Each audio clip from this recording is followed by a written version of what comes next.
Hey everyone, in this video, a quick guide to setting up your mountain bike suspension for optimum performance on the trails. Now the scope of this video is basic suspension for full suspension bikes with air shocks, and this process should get you to a decent starting point from which you can tweak further. Now the bike featured in this video is the new Polygon Siskiu T7, and while this is basically the sequel to the build video, which you can find up here, these steps apply to pretty much any full suspension mountain bike being set up for the first time. Basic air shocks and forks, like the ones found on this Siskiu, each have essentially two settings: the spring rate, which corresponds to how stiff the shock is, and the rebound damping rate, which is the rate at which the shock returns to its uncompressed length after a bump in the trail. Higher end suspension components with high and low compression and damping settings are more complex and beyond the scope of this video. So the first thing to do is to set up the sag on the bike. Now the sag is the amount of suspension used while in a stationary but representative riding position. Now a good starting point for sag is about 25% of the usable stroke for the rear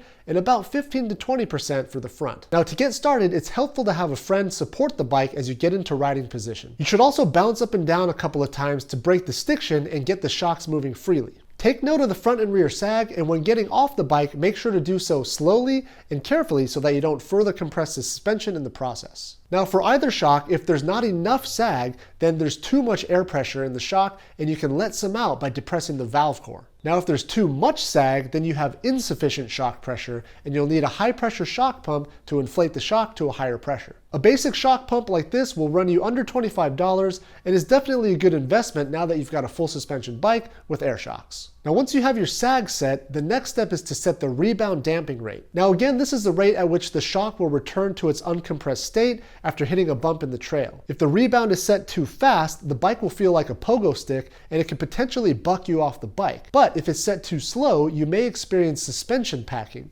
which is where you'll hit consecutive bumps in a trail before the shock has a chance to fully rebound, leading to a case where the shock is perpetually compressed. A properly set up rebound for the rear shock will allow the shock to compress and then return to nominal length without too much overshoot or subsequent oscillation. Adjusting the rebound for the rear shock is done by turning the red knob clockwise for slower and counterclockwise for faster. For the front shock, you can also try the arm pump method, where you stand over the bike, compress the forks with your arms and your body weight, and you let go as fast as you can. If the fork returns to its nominal length faster than you can lift your hands upward, or if the front wheel lifts off the ground in the process, the rebound is set too fast. Now the goal here is to find a point where it's just slow enough to stop lifting the front wheel off the ground, but if this method is too cumbersome, you can simply try to match the rebound rate of the rear shock just by riding around a little bit and compressing the front and the rear shock at the same time. Adjustment of the rebound rate for the RockShox Recon shown here is performed using the included key at the bottom of the fork leg. Again, turn clockwise for slower and counterclockwise for faster rebound. Also, this key, which seems like it could be left in the fork permanently, can actually be removed just by pulling on it lightly. Now I generally keep the key off the bike and I only use it when I need to make rebound adjustments. Otherwise, you run the risk of losing it on the trail, as it could potentially fall out after a big hit. Okay, well, I think that's about it for this basic suspension setup video. With your new Polygon Siskiu or similar bike, all built and set up, you're ready to hit the trails. Now, if you're new to mountain biking, just be sure to start slow and let your skills progress at your own pace. I know it's fun to watch videos and imagine that you're in Red Bull Rampage, but slow, steady progression is always the best option. Anyways, I hope you enjoyed this video, and be sure to stay tuned for more videos featuring this Polygon in the future. Thanks again for watching, and thanks for subscribing to the channel if you haven't already, and I'll see you next time.